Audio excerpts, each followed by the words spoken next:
We're going to take a look at 2-1 to 2-2 pretest here.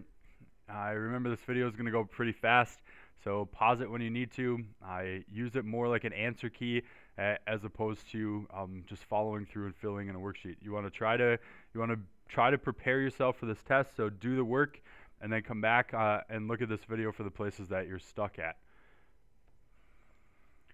So first thing is draw your triangle here for number 1. I've got a sine that's positive and a tangent that's positive, so I'm going positive in the y direction and positive in the x direction. And so if again, if I were to draw in the or coordinate pair here, or the coordinate grid, this would be in the first quadrant here. And so I've got a nice 90-degree angle here. My reference angle is right here. The sine is equal to 3 over 5, that's opposite over hypotenuse. The tangent is equal to 3 over 4, that's opposite over adjacent. I can just go in and throw in all of my 6 trig functions now that I have this triangle. And each one of these fills in. Sine is opposite over hypotenuse, cosine adjacent over hypotenuse, tangent opposite over adjacent, and then all the other 3 are those flipped over.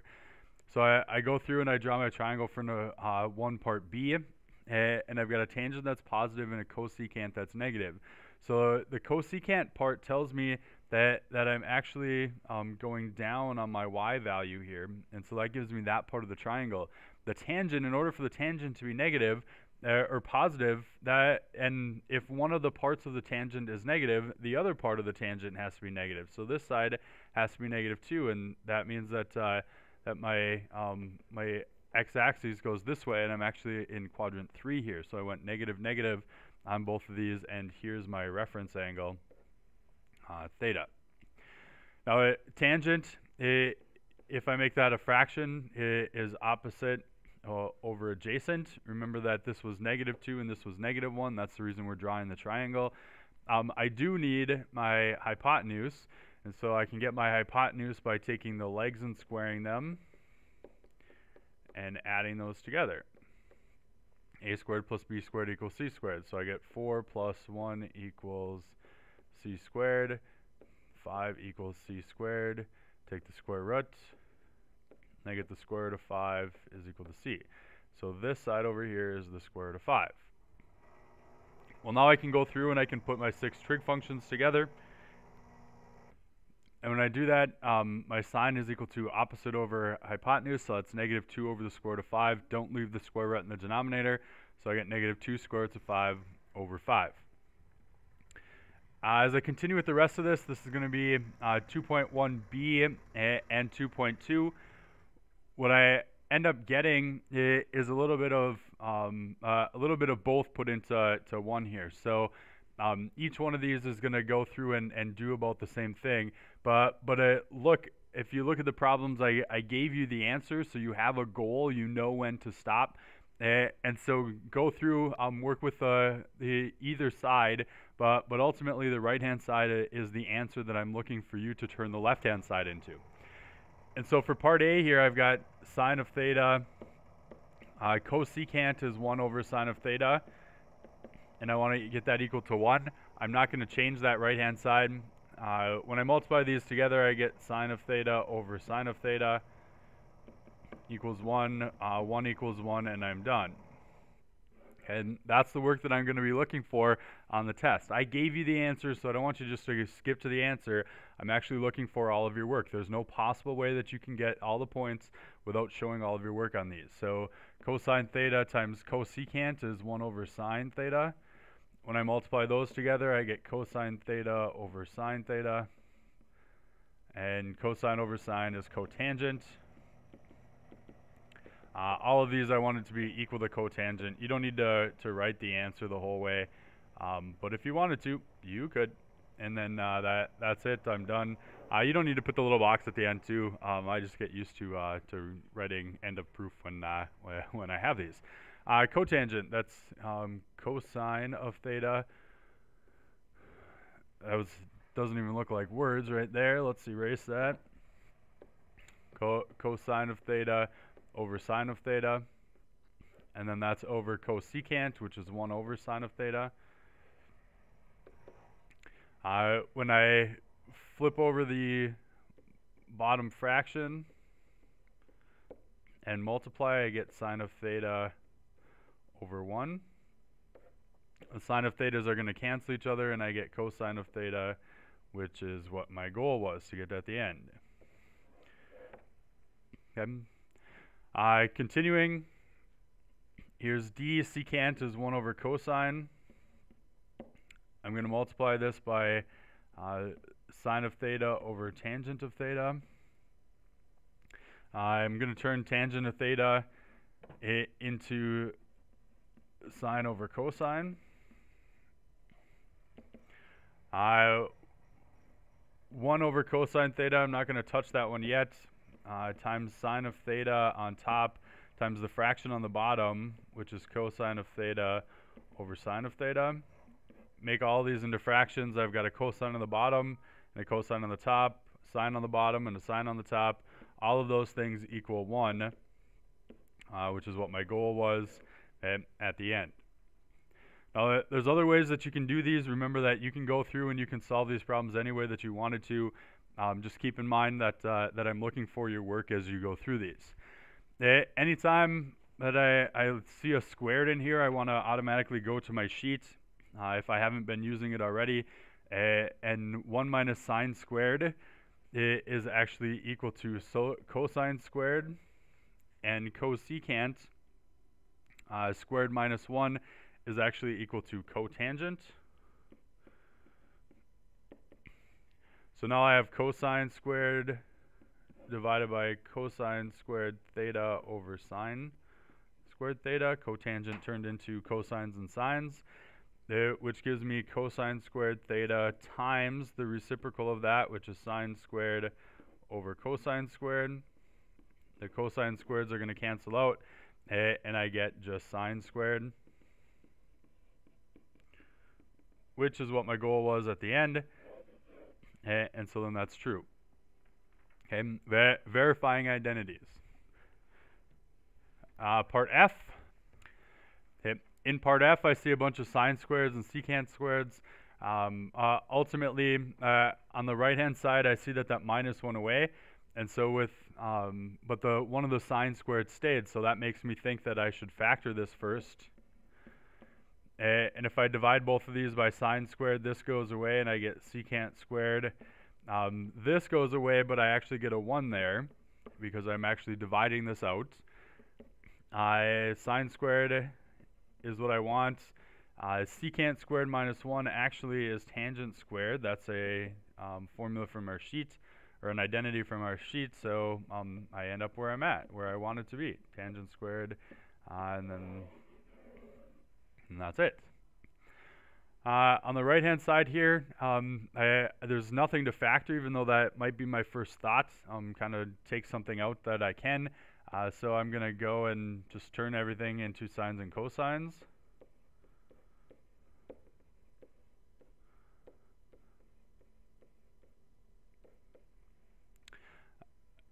Which then ultimately gives me this, I guess, sine theta plus cosine squared theta over sine theta. I guess I want to get a common denominator here.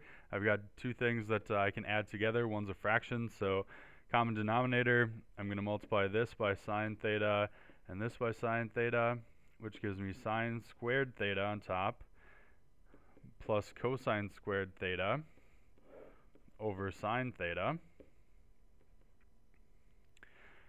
Sine squared plus cosine squared, that's an identity. So sine 1 over sine theta, and that's cosecant theta, which is exactly what I'm looking for. Okay. So go through, try these. Remember that if you get stuck, take a break, go to a different one, and come back. On H, when I take a look at H, I see on the right-hand side, I don't have a fraction anymore. I see that on the left, I have a cosine squared. Again, I don't know if this is the right way to go about this, but I have all signs on the right and signs on the sines and cosines on the left. So I'm going to turn that cosine squared into a 1 minus sine squared, because then at least at least I have all signs now, and I can kind of manipulate that. I Now I see on the bottom, if I switch this so that it was 1 plus sine theta instead of sine theta plus 1, which is completely legal because they both have the positives on them, and that's okay. Then I could factor the top. If I factored the top is a difference of squares.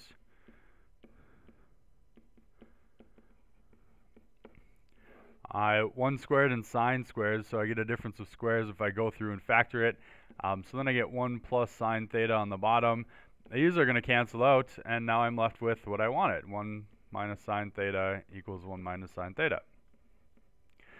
Okay, so I want to keep in mind that I can still do factoring of this case or of this kind throughout the rest of these problems too. On I have again a couple things here. So I've got tangent theta. Perhaps I want to go right away and turn that into sines and cosines. So sine theta over cosine theta divided by cosine theta times 1 over sine theta. So then when I flip over the bottom fraction, I actually get the sine on top and the cosine on the bottom. But when I multiply those together, I get sine squared over cosine squared, which is tangent squared. So tangent squared is tangent squared, which is what I was looking for the whole time. So there you go. There's part I. Again, lots of different ways that that you could go about these, trying to go through and solve each of these problems. Here's J. I've got a cosine in both of them, so I'm going to factor out a cosine squared and get tangent squared theta plus 1. Nice thing about tangent squared theta is that it's equal to secant squared theta. Cosine squared times 1 over cosine squared. These are going to cancel each other out. And I get 1 equals 1, which is what I was looking for. On part K, we need this extra space here. There's a cosine in both of these, so I'm going to factor out a cosine. All right, right away. Tangent theta plus cotangent theta. When I look at tangent theta plus cotangent theta, I don't really have a trig function that leads me into that, but I can go and turn those into 1 over tangent theta. So if I add those two things together, I have to get a common denominator, so I get cosine theta times tangent squared theta. I had to multiply the top by tangent and the bottom by tangent. They have a common denominator, so I can put the two fractions together. Tangent squared theta plus 1, that is secant squared, so I get cosine theta times secant squared theta over tangent theta. Makes me believe that this probably wasn't the fastest way that I could have gone about this problem. Secant, so I get cosine theta times, I'm going to turn these all into sines and cosines. I probably should have done that a little bit earlier. When I divide by tangent, I'm actually going to be multiplying by cosine over sine. So then here's going to be my answer. I've got this cosine is going to cancel with one of these, and this cosine is going to cancel with the other one, and so I get 1 over sine of theta. I probably at some point could have done that earlier and made the problem a little bit shorter, but I didn't, so I eventually got there. That's kind of the epitome of these problems. So sometimes you go through them and you end up thinking that you should have done something a little bit earlier, but didn't. So okay, keep working through them. Here's L. In L, I've got secant squared minus 1. That is actually tangent squared over sine squared. This time I'm going to learn from my mistakes and turn that right away into sine over cosine.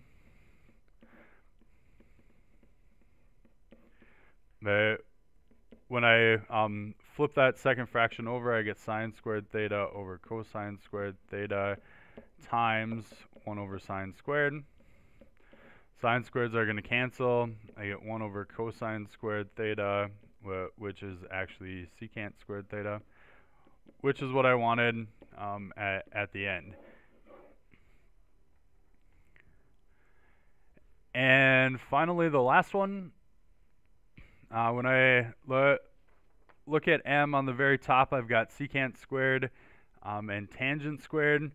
But when I look at my sheet, they're in the wrong order. So ultimately, I need the tangent to be negative and the secant to be positive. So if I factor out a -1, that makes the secant positive and the tangent negative,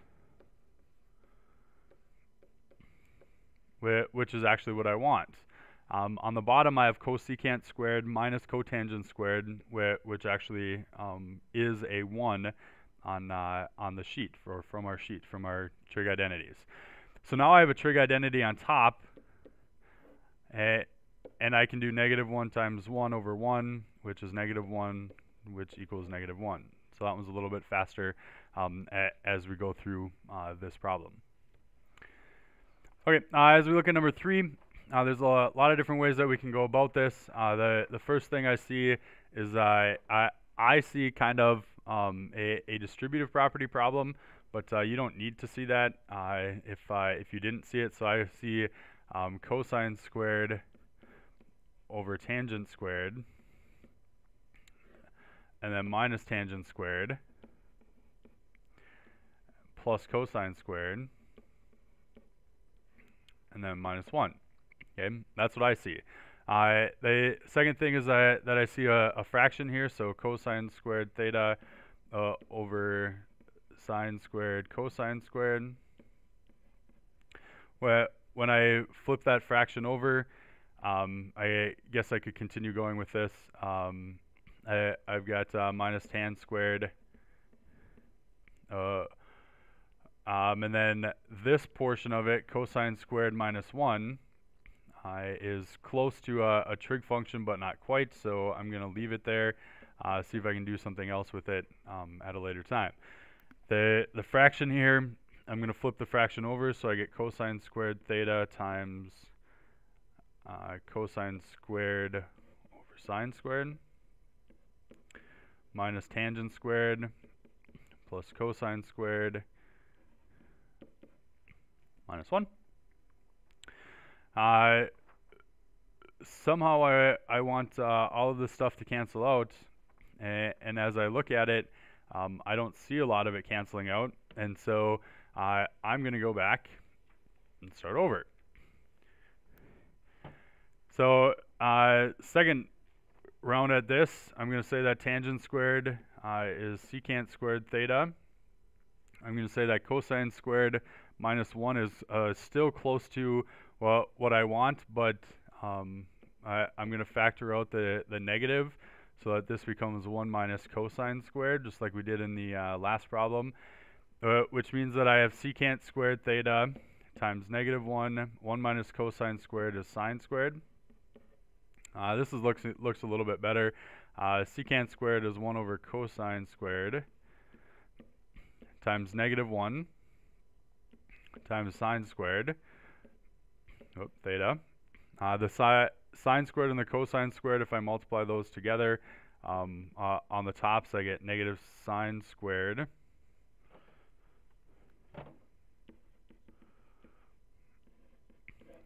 over cosine squared. Sine squared over cosine squared is tangent squared, and I end up being at the answer. That's the way that I wanted to go. That's a much better way than the way that we kind of started this problem. Part B, say secant squared minus 1. When I look at that, that's a tangent squared over secant squared. I'm going to go and change these sines and cosines. As I'm doing that, I'm thinking that there could have been a better way to do this, and I'll go back and show you the better way, but this will get us there too in just a couple more steps. In the bottom, I have 1 over cosine squared. So I'm going to take the top fraction, multiply it by the reciprocal of the bottom fraction, and I end up with sine squared equals sine squared. Okay, so no issues. It's not a super long problem if you did it that way. Here's the other option for it. It's the last problem on here, so I'll try to get through it kind of quickly. The other option is that I could split this into 2 different fractions, so secant squared theta and secant squared theta minus 1 over secant squared theta. And if I did that, I get 1 minus 1 over secant is cosine, so 1 minus cosine squared. 1 minus cosine squared is sine squared. That would have got us there too. Maybe a little bit of a different way for some of you if you wanted to try it out that way. Okay, there's the quiz prep. Go through. You need to try the problems. If you don't try them, this test is going to be really difficult for you. I'm looking for all the steps. I gave you the answer, so just to have the answer equals the answer isn't going to be good enough. What I'm looking for is all the stuff in between. Okay, keep practicing it, and good luck.